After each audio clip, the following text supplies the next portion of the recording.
মোহাম্মদ আহমেদ হোসেন, দামগড় ইউনিয়নের সাবেক ৯ নং ওয়ার্ডের সাবেক মেম্বার, দামগড় ইউনিয়ন বিএনপির সাবেক সাধারণ সম্পাদক।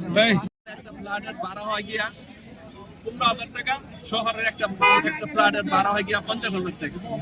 এই বৈষম্য দূর করার জন্য বিল্ডিং তুলতে কিন্তু একই খরচ, কিন্তু আমরা আমাদের ভোটের যেই দাম শহরের মানুষের ভোটের একই দাম।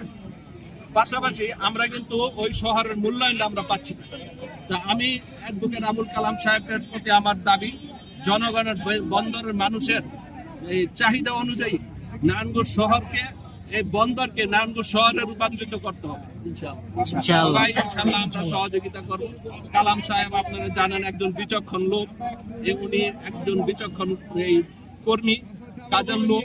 উনি আমাদের আশা উনি এই কাজগুলি দেখে নারায়ণগঞ্জ শহরের আর বন্দরের মধ্যে যাতে কোনো এই সমস্ত বৈষম্যটা আর থাকবে না, আমি আশা করি, আমি মনে করি যে কালাম সাহেবের মাধ্যমেই এই বৈষম্য দূর করা সম্ভব হবে। আমার সর্বশেষ একটা প্রশ্ন, বন্দরবাসীর অনেক আকাঙ্ক্ষিত একটা সেতু, এই সেতুটা কি হবে বলে মনে করেন?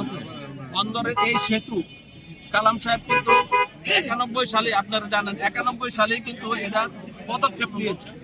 এটা বাস্তবে রূপ দেওয়ার জন্য উনি ২০০১ সালে নির্বাচিত হওয়ার পরে ২০০৬ সালে